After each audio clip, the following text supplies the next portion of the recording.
Bismillahirrahmanirrahim.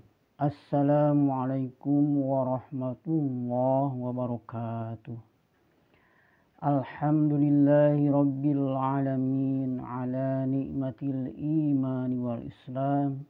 Wassalatu wassalamu ala asrafil mursalin sayyidina Muhammadin wa alihi wa sahbihi ajma'in. Amma ba'du, subhanaka la ilma lana illa ma 'allamtana innaka antal alimul hakim. Rabbi shrah li sadri wa yassir li amri wahlul 'uqdatam min lisani yafqahu qawli. Alhamdulillah, kita bersyukur kepada Allah Subhanahu wa taala yang telah banyak memberikan kenikmatan-kenikmatan kepada kita. Utamanya nikmat iman dan Islam, salah satu kenikmatan terbesar yang Allah berikan kepada kita. Nikmat dengan diberinya anugerah sehat. Mudah-mudahan dengan diberinya anugerah iman dan Islam serta diberinya anugerah sehat, kita di dalam mengisi kehidupan ke depan itu dapat lebih lagi untuk mensyukuri atas nikmat Allah yang diberikan kepada kita dan dapat menjalankan perintah-perintah Allah yang wajib maupun yang sunnah, dan memohon perlindungannya kepada Allah agar kita tidak sampai terjerumus ke jalan yang menyesatkan di dalam mengisi perjalanan hidup kita di alam dunia ini. Saudara-saudara, sahabat-sahabat di mana saja berada, marilah kita sejenak tinggalkan seluruh aktivitas kegiatan yang telah kita perbuat di pagi sampai siang dan sore hari ini. Marilah kita buka kitab suci Al-Quran surat Al-Imran ayat ke-26. Allah berfirman, A'udzubillahi minasyaitonirrajim. Bismillahirrahmanirrahim. Qulillahumma malikal mulki tu'til mulka man tasha' wa tanzi'ul mulka mimman tasha' wa tu'izzu man tasha' wa tudhillu man tasha' biyadikal khair. Innaka ala kulli syai'in qadir. Shadaqallahul azim. Di dalam Al-Quran surat Al-Imran ini Allah berfirman yang artinya wallahu a'lam bimuradi. Katakanlah Muhammad, wahai Tuhan pemilik kekuasaan, Engkau berikan kekuasaan kepada siapapun yang Engkau kehendaki, dan Engkau cabut kekuasaan dari siapapun yang Engkau kehendaki. Engkau muliakan siapapun yang Engkau kehendaki, dan Engkau hinakan siapapun yang Engkau kehendaki. Di tangan Engkaulah segala kebajikan, sungguh Engkau Maha Kuasa atas segala sesuatu. Dari ayat ini mengingatkan kepada kita, khususnya para pemimpin yang memimpin di negeri ini. Allah adalah pemilik seluruh kekuasaan yang ada di bumi ini dan yang ada di atas langit ini. Dan Allah memberikan kekuasaan kepada penghuni negeri ini, kepada siapapun yang menghendaki untuk menjadi pemimpin di negeri ini, maka Allah memberikannya dengan keleluasaan. Dan harus ingat, tatkala kita diamanahkan untuk menjadi pemimpin di negeri ini, janganlah kepemimpinan yang telah Allah amanahkan kepada saudara-saudara kita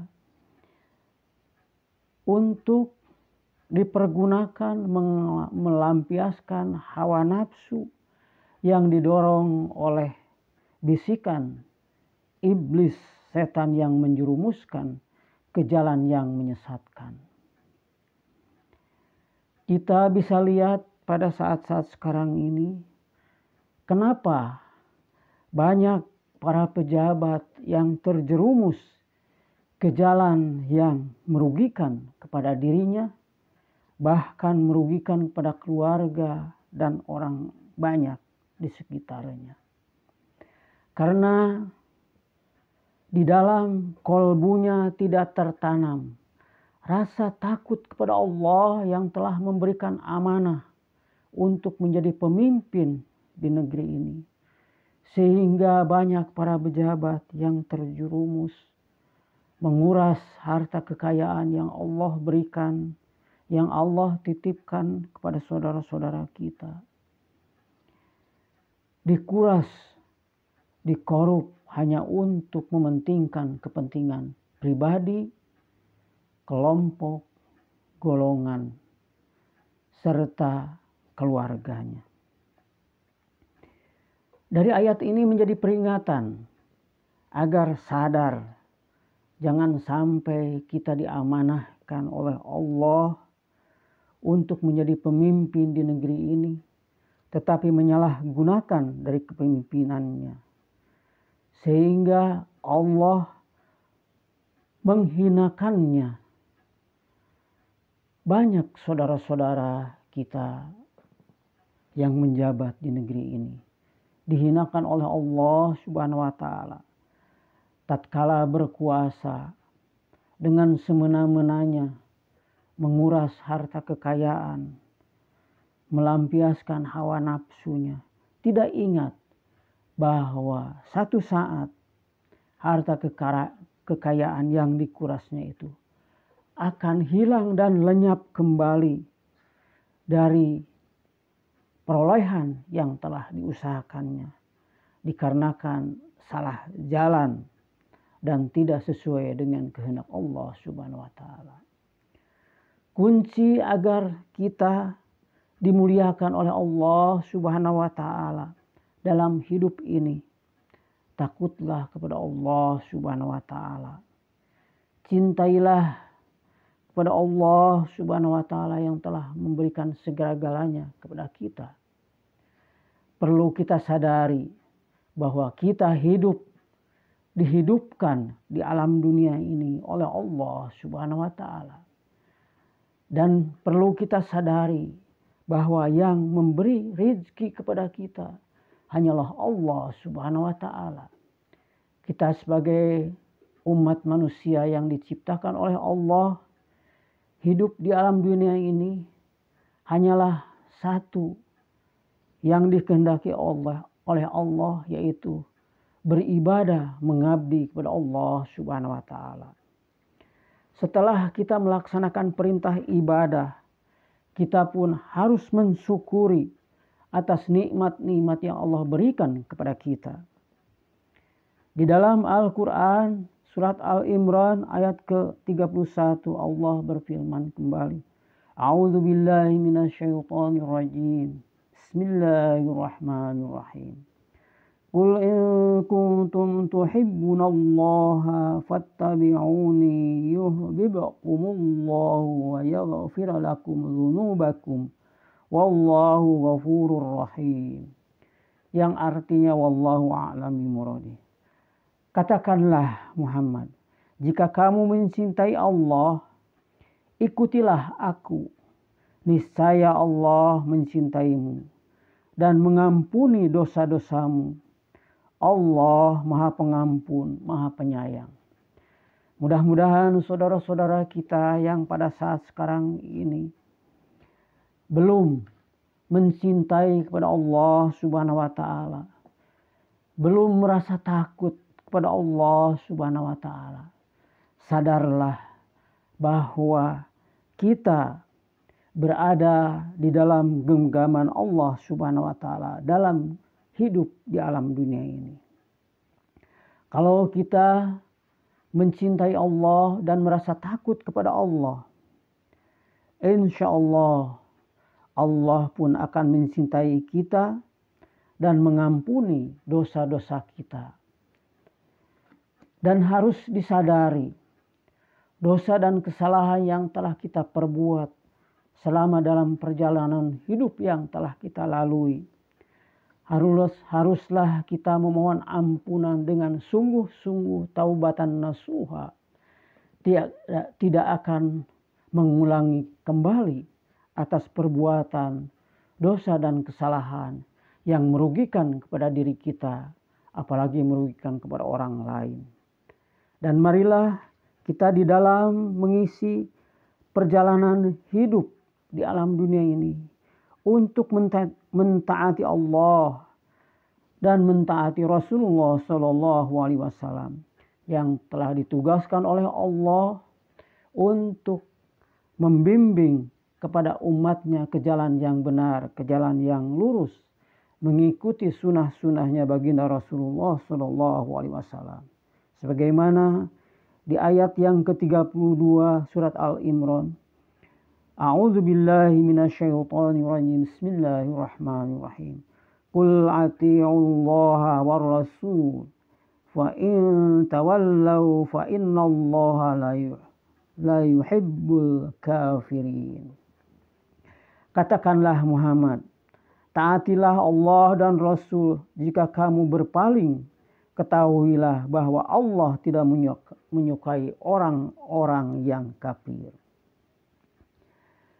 Untuk hal inilah di dalam memaknai ayat ini, Allah tidak menyukai kepada orang yang kafir. Karena orang kafir, orang yang tidak mencintai Allah, orang yang dalam hidupnya mengikuti hawa nafsu iblis yang menjerumuskan ke dalam neraka jahanam. Untuk hal inilah marilah kita di dalam mengisi kehidupan di alam dunia ini memohon pertolongan serta perlindungannya dari Allah Subhanahu wa taala. Di dalam melaksanakan aktivitas kegiatan beribadah selama hidup di alam dunia ini, memohon kepada Allah agar kita mendapatkan pertolongan serta perlindungannya, diselamatkan di dunia dan diselamatkan untuk kembali kepada Allah Subhanahu wa taala yang menciptakan kita hidup di alam dunia ini, agar kita tatkala kita mengakhiri akhir kehidupan kita di akhirat, yaitu kehidupan yang kekal dan abadi, Allah menjadikan tempat yang terbaik di sisi Allah dalam kenikmatan surganya Allah. Amin ya rabbal alamin. Kalaulah kita mempunyai pikiran di dalam mengisi perjalanan hidup kita di alam dunia ini, patuh dan taat kepada perintah Allah yang wajib maupun yang sunnahnya, kita membiasakan di dalam perolehan rezeki yang Allah berikan kepada kita itu, menyisihkan sebagian rezeki yang diberikan oleh Allah untuk hak orang lain, yaitu fakir miskin, anak yatim, dan orang-orang yang terlantar yang mungkin membutuhkan pertolongan dan bantuan dari kita. Membiasakan untuk bersedekah, maka sedekah yang kita lakukan setiap perolehan rezeki yang Allah berikan kepada kita akan menyelamatkan untuk kehidupan kita di dunia dan akan menyelamatkan untuk kehidupan di akhirat kelak. Berilah contoh keteladanan kepada saudara-saudara kita, khususnya anak-anak dan istri kita, agar kita membiasakan kebaikan sekecil apapun yang mampu bisa lakukan untuk melakukan kebaikan. Maka janganlah kita menunggu-nunggu waktunya, menunda-nunda waktunya, tetapi lakukanlah, karena kita tidak tahu kapan ajal kita mengakhiri akhir kehidupan di alam dunia ini.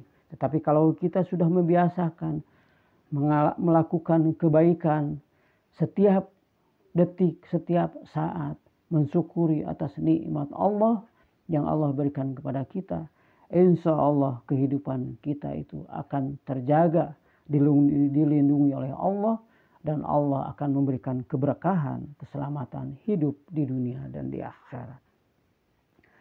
Saudara-saudara, sahabat-sahabat di mana saja berada, pada saat sekarang ini kita berada di tahun yang baru, yaitu tahun baru Hijrah tahun baru Hijriah 1445 Hijriah, yang mana pada esok hari yaitu tanggal 10 Muharram, di mana pada tanggal 10 Muharram banyak kejadian-kejadian yang menimpa kepada para nabi, para rasul sallallahu alaihi wasallam.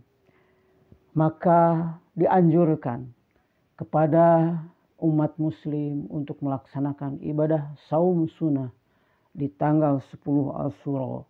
Mudah-mudahan saum yang akan kita laksanakan pada tanggal 10 Muharram yang insya Allah jatuh pada hari Jumat, kita masih diberi kesempatan oleh Allah, usia kita sampai pada tanggal 10 Muharram, yaitu hari Asyura. Dan mudah-mudahan Allah memberikan kekuatan kepada kita, umur kepada kita, untuk dapat melakukan perubahan-perubahan, berhijrah dari kebiasaan-kebiasaan yang tidak baik menjadi lebih baik lagi. Di dalam Al-Quran surat An-Nisa ayat ke-100 Allah berfirman, A'udzu billahi minasyaitonir rajim. Bismillahirrahmanirrahim. Wa may yuhazir fi sabilillahi yazid fil ardi muraghaman katsiran was'a. Wa may yahruz min baitihi muhaziran ila Allahi wa rasulih thumma yudrikuhul mautu faqad waqa'a ajruhu 'ala Allah wa kana Allahu ghafurar rahim. Shadaqallahul azim. Yang artinya wallahu a'lam bimuradi. Dan barang siapa berhijrah di jalan Allah, niscaya mereka akan mendapatkan di bumi ini tempat hijrah yang luas dan rezeki yang banyak. Barang siapa keluar dari rumahnya dengan maksud berhijrah karena Allah dan Rasulnya, kemudian kematian menimpanya sebelum sampai ke tempat yang dituju, maka sungguh pahalanya telah ditetapkan di sisi Allah, dan Allah Maha Pengampun, Maha Penyayang. Mudah-mudahan dari ayat ini menjadikan renungan, pelajaran bagi kita di dalam memaknai tahun baru hijrah pada tahun ini. Semoga kita, anak-anak kita, istri, serta keluarga, tetangga-tetangga kita, saudara-saudara, sahabat-sahabat kita dapat berhijrah dari kebiasaan-kebiasaan yang tidak baik yang selama ini diperbuatnya, mungkin dikarenakan ketidaktahuannya melaksanakan kebaikan untuk dapat melaksanakan amar ma'ruf nahi mungkar. Mudah-mudahan Allah berikan petunjuk hidayah kepada kita, saudara-saudara, sahabat-sahabat kita, tetangga-tetangga kita, untuk kembali kepada jalan yang lurus, untuk kembali ke jalan yang mendapatkan ridho dari Allah Subhanahu wa Ta'ala di dalam melakukan aktivitas kegiatan beribadah selama hidup di alam dunia ini. Dan memohon kepada Allah semoga kita masih diberikan usia yang panjang, dan usia yang diberikan oleh Allah kepada kita hanya dipergunakan untuk mentaati Allah, mentaati kepada Rasulullah Sallallahu Alaihi Wasallam. Disertai Allah memberikan ilmu untuk bekal kehidupan di dunia yang akan mengantarkan kebahagiaan hidup di dunia dan kebahagiaan di akhirat tatkala kita kembali kepada Allah Subhanahu wa Ta'ala. Dan Allah bukakan pintu keluasan rezeki, dari rezeki yang halal yang akan memberikan keberkahan bagi kita dan keluarga kita, dan keselamatan kepada kita dan keluarga kita. Dan mudah-mudahan Allah memberikan keluasan rezeki kepada kita, sehingga kalau Allah memberikan keluasan rezeki kepada kita dan kita diberi kemampuan untuk dapat mengeluarkan zakat, infak, dan sedekah, bisa membantu meringankan beban kepada saudara-saudara kita yang mungkin membutuhkan pertolongan dan bantuan dalam mengisi kehidupannya di alam dunia ini. Dan mudah-mudahan pula saudara-saudara kita yang pada saat-saat sekarang ini masih belum sadar di dalam melaksanakan perintah ibadah, khususnya ibadah sholat wajib yang 5 waktu. Kita memohon kepada Allah agar Allah membukakan pintu taufik serta hidayahnya agar dapat menjalankan ibadah yang wajib, khususnya sholat wajib yang 5 waktu.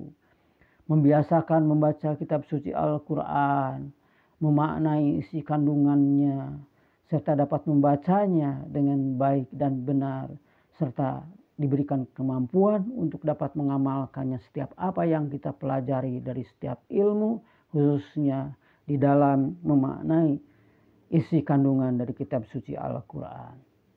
Dan memohon kepada Allah Subhanahu wa Ta'ala agar anak istri keturunan kita itu menjadikan anak istri keturunan yang soleh, soleha, yang beriman dan bertakwa, sebenar-benarnya takwa kepada Allah Subhanahu wa Ta'ala. Karena hanya dengan bekal iman dan takwa kepada Allah Subhanahu wa Ta'ala yang akan menyelamatkan untuk kehidupan kita di dunia dan kehidupan di akhirat kelak. Saudara-saudara, sahabat-sahabat di mana saja berada, perlu disadari bahwa dalam hidup ini kita tidak tahu kapan Allah akan mengambil ruh kita tatkala kita sedang enak-enaknya hidup di alam dunia ini. Tetapi kalau Allah sudah menghentikan nafas kita untuk hidup di alam dunia ini, walaupun kita sedang bergelimang dalam harta kekayaan, walaupun kita sedang enak-enaknya menikmati kenikmatan hidup di dunia, walaupun kita sedang banyak yang sedang kita hadapi dan kerjakan untuk melampiaskan hawa nafsu kita hidup di alam dunia ini. Tetapi kalau ajal kita habis hidup di alam dunia ini dan diambil ruh kita oleh Allah Subhanahu wa Ta'ala, maka tidaklah bisa kita memundurkan sesaat pun ruh kita tatkala diambil oleh Allah Subhanahu wa Ta'ala. Untuk hal inilah perlu kiranya kita menjadikan renungan serta bermuhasabah, mengevaluasi perjalanan hidup yang telah kita lalui di masa-masa yang telah kita lalui. Apa saja yang telah kita perbuat untuk mempersiapkan bekal untuk menghadapi kehidupan yang kekal dan abadi, yaitu kehidupan di akhirat. Maka kalaulah kita di dalam mengisi perjalanan hidup kita itu tidak seimbang dengan apa yang kita perbuat, lebih banyak kita melakukan kemaksiatan dan lebih sedikit kita mengingat untuk melaksanakan perintah Allah, maka saatnya kita kita masih diberikan kesempatan hidup di alam dunia ini untuk bertaubat dengan taubatan nasuha. Amin ya rabbal alamin. Wabillahi taufiq wal hidayah. Wassalamualaikum warahmatullahi wabarakatuh.